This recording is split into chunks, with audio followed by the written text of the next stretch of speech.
Shalom and welcome to Biblical Faith with Sam Peak. We invite you to join us as Sam brings a study in the Torah from the Jewish sages. And now our speaker, Sam Peak. We're starting, I'll tell you in a minute. Okay. Shalom Aleichem. Aleichem Shalom. Oh me, this class is something else. We're continuing our study, Tony, of Pirkei Avot, okay, the chapters of the fathers, sometimes called the ethics of the fathers because it's obviously giving us ethical teaching, but really it's just the chapters of the fathers, of the great sages of Israel, and using a commentary based on the Maharal of Prague, Rabbi Judah of Prague. We have reached in this book, and this is a beautiful book by Art Scroll, we have reached in this book, in case you're looking for the place, page 140, okay? 140 is the end, and this what we're about to look at, and then what we're about to look at on the opposite page, beginning chapter 3, or Perek Shlishi in Hebrew, is something that's at the beginning and end of every chapter of Pirkei Avot, okay? At the end, and we just finished chapter 2 the last time we were together, so at the end of every chapter of Pirkei Avot is this saying from Rabbi Chanania ben Akashia, all right? And he says, the Holy One, blessed is He. He wished to confer merit upon Israel, all right? Are you with me? Mm-hmm. Because this is actually a big problem to a lot of people, what he's about to say. He wished to confer merit upon Israel, so He gave them the Torah and the mitzvot in abundance. The rest of the world He gave 7 commandments. That's right. Okay? To the Jews He gave 613. And Rabbi Chanania ben Akashia is saying He did it because He wanted to confer merit upon Israel. He wanted them to have this extra responsibility and also the extra oomph, if you will, that goes with it. So He gave them Torah and mitzvot in abundance. As it is said, and now he quotes from the Tanakh, from the prophets, Yeshayahu 42:21, Hashem desired, for the sake of His righteousness, that the Torah be made great and glorious. There's a whole lot of things we can look at here. How is the Torah made great and glorious? By keeping those commandments, okay? We could really work on it. But it has to do for the sake of His righteousness, not for ours. That's interesting. Very interesting. Okay. Let's leave that without trying to figure it all out.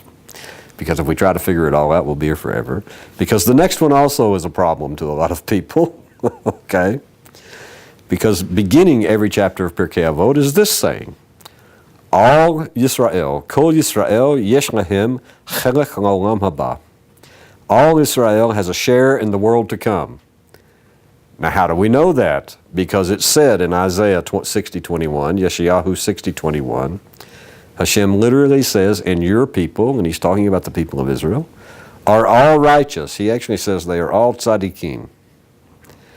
They shall inherit the land forever, meaning the land of Israel. They are the stem of my plantings, all right? They are my handiwork in which to take pride, in which He takes pride. Okay. This also is a big problem to a lot of people, but it's in the Bible. It's a big problem to a lot of people who are supposedly believe the Bible. Right. Yeah. Right. So they should put this in their pipe and smoke it. Okay. Now we can move. Amen. Amen. Chapter 3, Mishnah number 1, a tough Mishnah. Okay? This is going to be a tough one. I'll read the whole thing, and then we'll go to work. Akashia ben Mahalalel says to us, consider 3 things, and you will not come into the grip of sin. Know whence you came, where you came from. Know where you go, and before whom you will give judgment and reckoning. Whence you came, he begins to answer these now. Where did you come from? From a putrid drop, The Hebrew term is actually disgusting. Really? Yes. Good to know. Whither you go, to a place of dust, worms, and maggots. Obviously, he's talking about the body, okay? And before whom you will give judgment and reckoning, before the King who reigns over kings, the Holy One, blessed is He. All right? That's Mishnah number 1 of chapter 3. What a way to start chapter 3. All right? Let's read it again real quickly so that we have it in our minds before we begin to look at the Maharal's commentary. Akashia ben Mahalalel says, consider 3 things, and you will not come into the grip. Every word something we are learning as we are studying Pirkei Avot very much is every tiny little word that the sages say is extremely important. Why they use that word, why not another one? Why did they even say it the way that they said it? All of those things. So you will not come into the grip of sin. Know whence you came, whither you go, and before whom you will give judgment and reckoning. Whence you came, from a putrid drop. Whither you go, to a place of dust, worms, and maggots, and before whom you will give judgment and reckoning, before the King who reigns over kings, the Holy One, blessed is He. This can wake you up. Let's see what the Maharal has to show us, has to point out to us. It will be interesting. Akashia ben Mahalalel lived in the generation after Shemaiah and Avtayon. You remember we looked at them in chapter 1 of Pirkei Avot. So if he lived in that generation, why is he not mentioned in the first chapter? Okay? The reason he's not mentioned in the first chapter is because he was, if you remember, chapter 1 was going through the chain of the transmission of the Torah all the way from Sinai to today, okay? So he is not mentioned in the first chapter because he was not part of the dedicated chain of Torah transmission, all right? Nor was he among the descendants of Hillel the Great, who are found in the remainder of chapter 1. But that doesn't mean he was a Tana. He was a Mishnaic scholar, still a sage. Akashia's advice was deferred until this point, simply, the Maharal says, because it is so fundamental and so far-reaching that it warranted to actually be at the start of a new chapter, which is why it starts this chapter of chapter 3. Now, he goes in the first thing, and for those of you who read the Hebrew, histakel, he says, histakel bishlosha devarim. And they translate that, consider 3 things. But the literal translation of histakel bishlosha devarim is stare. Stare at 3 things, literally. Yeah, histakel means to look, to stare at something. Stare at 3 things. And he says, unlike an animal, the human being was endowed with an upright anatomy and posture that enables him to see those 3 things. He's able to see the source of the putrid drop. He's able to see the earth to which he will return. And he's able to see the heavens. And God created man in such a way that he might have these reminders constantly in front of him. And that's really what histakel means. It means something that's constantly in front of you. All right? So I understand why they translate it consider, because if you really consider something, you think it through, you really look at it, you really pick it apart, you know. But the Hebrew is really very, very powerful here, the way he says it. These reminders, all right. So consider 3 things, and you will not come into the grip, into the hand, okay, of sin, averah, of really iniquity, of sinful things. So he begins it by asking a question. Why are all of these 3 things necessary? Why do you have to have these 3 things? Look at these 3 things to keep a person from sin. He says, isn't it adequate to remember that one has to give an account, that we have to give an account for our actions in front of God Himself? Even if we don't even never think about where we came from or where we're going, all right? It's enough to know that we have to give an account. That's enough to keep you from sin, he's saying. Furthermore, he says, the fact that one comes from a putrid drop or that he is going to a place of dust, he said, that's really not a reason to desist from sinning. Akashia ben Mahalalel's advice addresses he says it's really addressing the root cause of sin. Now again, we're going to have to bring in other things that we have learned to really understand this. God placed in mankind a drive for sin. And really it's an influence, okay, that works on our physical materialistic drives that we have to have in order to survive in Olam Haba, in this world, outside of the Garden of Eden. If we didn't have all of those drives, you wouldn't survive. You wouldn't eat, you wouldn't go to work, you wouldn't compete, you wouldn't have a family, on and on and on. Is that the Yetzer Hara? Actually, the Yetzer Hara is an influence on those drives. Oh, okay. And the Yetzer Tov, the good inclination, also is an influence on those drives. Okay? The Yetzer Hara is so powerful because it identifies with us, with ourself. Okay? And actually it fools us, because that's really what it is. It's a total trickster. It fools us into convincing us that it's the real, that's its greatest weapon. It convinces you that that's the real you. And honestly, that's not so. Unless you completely, totally give yourself over to it and identify completely with it and say, yes, that is what I am, okay? Then for all practical purposes, he is you, because he's totally running your business.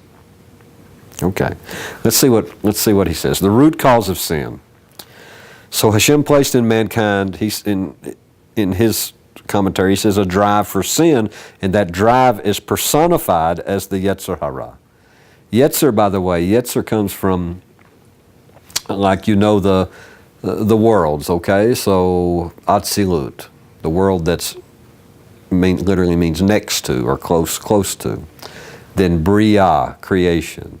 Then Yetzirah, formation. Okay, then Asiyah, action, doing. So Yetzirah, Yetzer, is the root of that word. And it says, and we translate that as formation, because someone who does work like a Yetzer is like a sculptor or a painter. They take raw material and they form it. Okay? So the Yetzer, what the Yetzer's purpose to do is to make you into a certain form. And in this case, it's hara.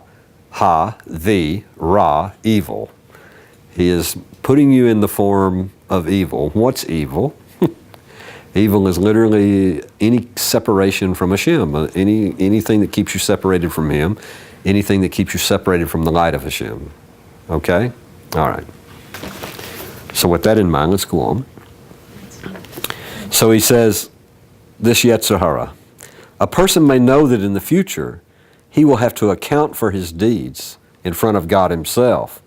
But nonetheless, when the Yetzer Hara is overwhelming, then one sins without thinking about the future. I doubt very seriously if anybody who commits a sin, no matter what it is, has in their mind while they're committing the sin that they have to give a future judgment for it. That's what the Maharal is saying. That's how successful the Yetzer Hara is in tricking you. To avoid transgression, he says, one must remove the power that the Yetzer Hara has over him, and thereby remove the very cause of sin, the root cause of sin. Now let's read on a little farther, because I'm going to add some stuff in from Rabbi Ashlag on what that Yetzer Hara really is. The power of the Yetzer Hara, he says, arises from arrogance. Okay? The Baal Shem Tov has a wonderful quote on that, or has a wonderful teaching on that somewhere, saying that all sin literally comes from our pride, our arrogance, that we think we deserve something. Okay? And because we think we're good enough, because we think we should, why shouldn't I have that? Why, on and on and on. And it's very interesting. So the power, he says, of the Yetzer Hara arises from arrogance. All desire, jealousy, and other causes of sin originate from a heart that swells with pride. I'm something. The Yetzer Hara is the force that moves a person. It's the force. You know how Rabbi Richmond talks about it. He says, you remember the old cartoons, you know, with a devil on your left shoulder and a nice white angel on a red devil on one shoulder and a white angel on the other, and they're both whispering in your ears and giving you. He says that's exactly how the Yetzer Hara and the Yetzer Hatov work. Okay, they're both influences on you. So he goes on and says, it's the force that moves a person to act in a way that actually leads to destruction. Because we have to remember, the Yetzer Hara actually has an assignment.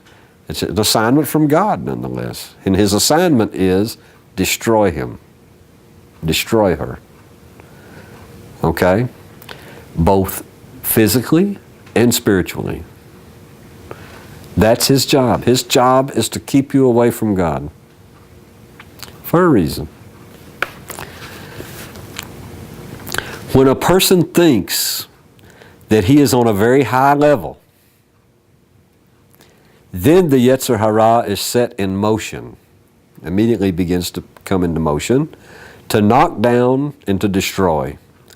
However, and he's giving us a big clue here, the Maharal is, if our spirit and heart are broken within us, and that doesn't mean sad, that doesn't mean going around crying all the time or tripping over your bottom lip or any of those things. It doesn't mean that at all. That's not what a broken heart means. If our spirit and heart are broken within us and we do not consider ourselves important, then there is nothing for the Yetzer Hara to attack.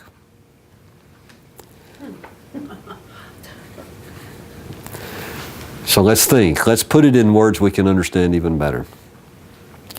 So what is it the great Rabbi Yehuda Lev Ashlag, the Baal HaSulam, teaches us from his introduction to the study of the Zohar? He teaches us that there's really only one thing that separates us from God. All right? The will to receive. And we have two options. All right? One is to take the will to receive. Well, let's go to evil first.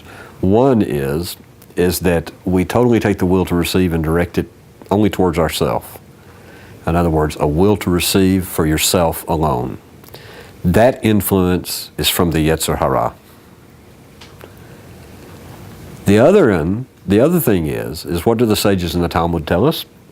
They tell us very, very clearly, yes, of course, Hashem gave us the Yetzer Hara, all right? But he gave us the antidote for it.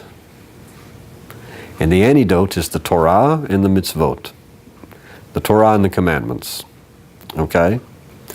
So the other way, the way Rabbi Ashlag says, we can't lose our will to receive because this is, you won't exist very long. In fact, even just as a soul, even without a body, even just as a soul, you have to have a will to receive. And a soul still has to be sustained and has to receive sustenance. Otherwise, it would just disappear back into God who gave it. Okay? It would have no longer be a vessel. There would be no vessel to contain it. So, Rabbi Ashlag is very clear that we have a job, and our task here as a soul in a body in this world is to take our will to receive, and through the Torah and through the mitzvot, that it be transformed from something very self-centered into a will to receive in order to give benefit to others, in order to help other people, and in order to please Hashem, to live a life pleasing to Him. And that really is what the Torah and the mitzvot are all designed to do. And that is the antidote. But we can already see, if my will to receive for myself alone is so strong, I'm arrogant. I think I deserve absolutely everything, the whole world. And nothing is enough actually to satisfy me. People who are like that, really nothing satisfies them. This is why there's so much terrible things that happen. That's why people can make millions and millions of dollars and have fame, be very, very famous people and still be the most unhappy people in the world and kill themselves. Because there's nothing satisfying in it. It's never ending. Or a person can can study Torah and take the Torah inside of them and really begin to follow the mitzvot, follow the commandments, and follow God's rules, his advice, if you will, as the Zohar calls it, for your life. And that will to receive can be transformed just from something that's selfish and arrogant and prideful into something that's very, very humble. And because you know you're really not anything. And then you can begin to help others, and then you can begin to help to please Hashem, to have a life that's really pleasing to Him.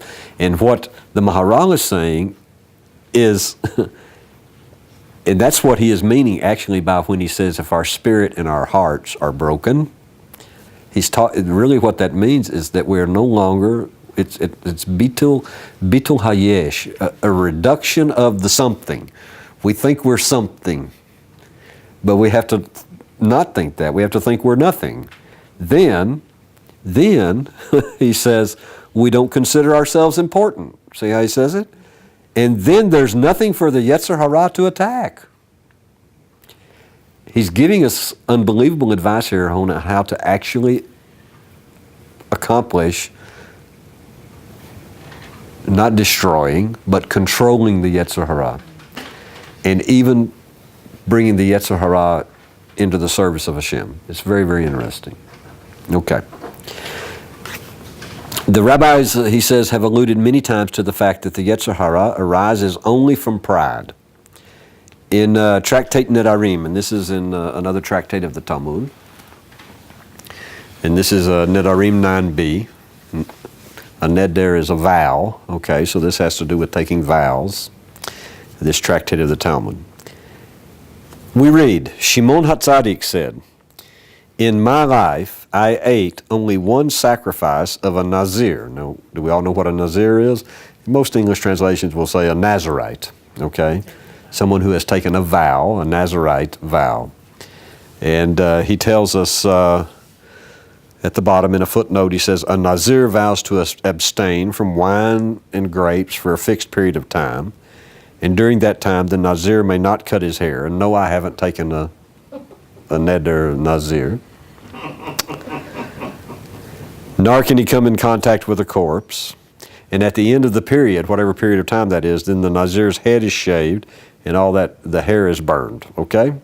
And if you want to see where that's in the Torah, it's in Bamidbar, Numbers 6, 1 through 21, the laws of a Nazir.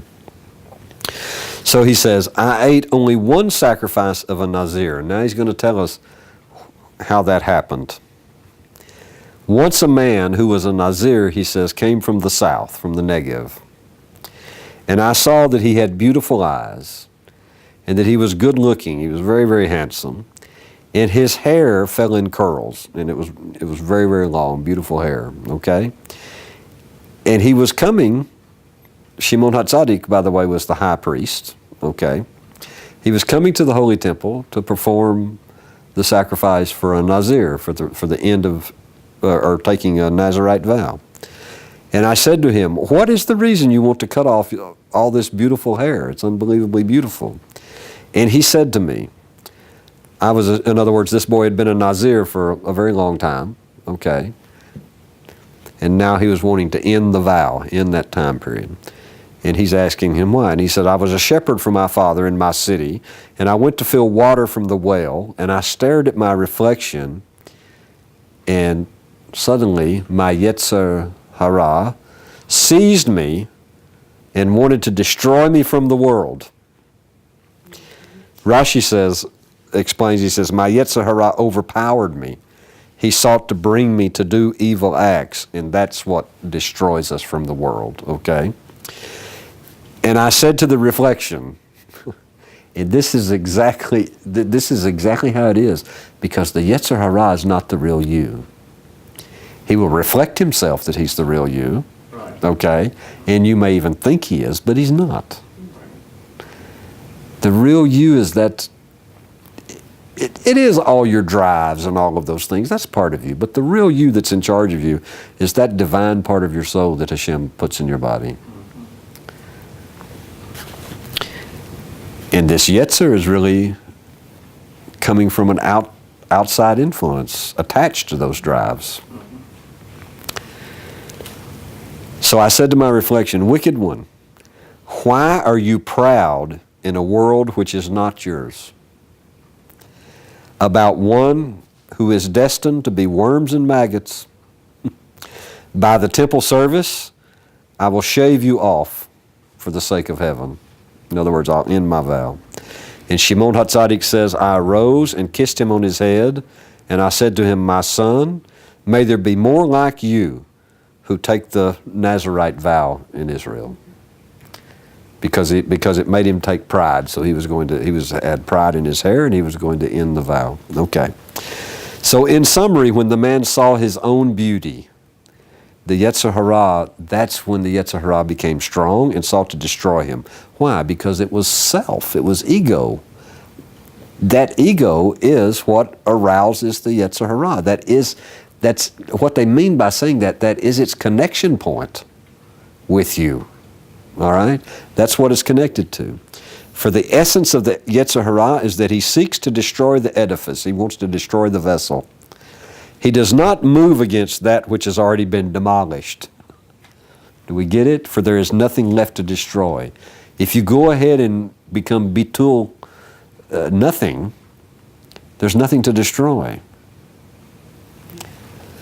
The Yetzer Hara would have nothing to pursue once the man freed himself of arrogance by shaving off his hair. Okay. It's very interesting. You know, this is the explanation of how the rabbis also talk about, the Ramchal talks very, very clearly about, you remember the side of evil that's in all the universes. We have the side of holiness, and then we have the side of uncleanness. And that unclean side, he says, does Hashem, everything has to have sustenance, in other words. And Hashem is the only source, by the way, for sustenance, period. There is no sustenance in any of the worlds that doesn't come from Him. So the question is he directly feeding evil in order to keep it alive and working? And the answer is no. He doesn't, he indirectly feeds them. Because this is the way the side of evil increases. If you remember what the Ramchal said, every thought we have, every word we speak, every action we do or don't do, it influences all the worlds. It either adds to the side of holiness in all the worlds, or it adds to the side of uncleanness. And that's the way the side of uncleanness or the side of evil is sustained. So if the Yetzer Hara comes, and it especially gets a big, nice meal for the whole side of evil in all the universes, if it can get a holy person to make a mistake, then it's fed. So evil literally feeds off of holiness. Interesting. You still with me? Yes. You sure? Yes. I hope so. I'm thinking of makeup. I have no idea what you're talking about. Well, that pertains to men. What about women? I mean, all of us put on some makeup so we think we look better. I don't want to even begin to get into it. Amen. I'm not. Don't want to go there. I don't think there's anything about looking nice that's wrong. If you're taking real pride in it, then it's an opportunity for the Yetzer Hara to work on you. Okay? There is even a way you can do such things for the benefit of others. You have to have the correct motivation. You can do it for the benefit of others. You can do it even in order to please Hashem, Amen. to have a nice appearance. Okay?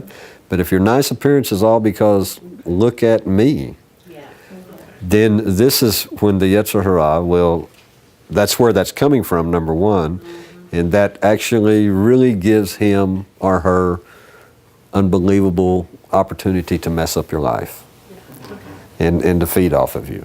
Man or woman. To do their assignment, to separate you from Hashem, because that is the assignment, okay, which Hashem gave to them. Right. Yeah. Okay. Yeah. So I got it in perspective. you okay now? Yeah. See, there's absolutely nothing. See, there's nothing. See, in the Torah, I mean, we have categories of things that are isur, that are absolutely forbidden. We have other categories of things that are permitted if we do them the correct way. In between those categories, we have this unbelievable, huge gray area of all kinds of things that we have the opportunity to either use them for holiness, for God in order to please Him or to help someone else, or to use them for my self-centeredness and add to the side of evil in all the worlds, or add to the side of holiness in all the worlds. See what I'm saying? So everything, with the exception of things that are absolutely forbidden, that the Torah absolutely forbids, everything else has a right and a wrong way to do. Okay. All right. We're finished for this time. We'll start immediately again with this. Shalom uvracha to you, peace and a blessing. I'm finished. Okay. Yeah. Thank you for joining us in our study. If you enjoyed this study and are interested in learning more from the Torah and the sages of Israel, then check us out on the internet at www.bfm101.com, or you may contact us toll-free at 1-800-639-0169. Our mailing address is Biblical Faith, P.O. Box 2, Abilene, Texas 79604. Until next time, we wish you shalom uvracha, peace and a blessing.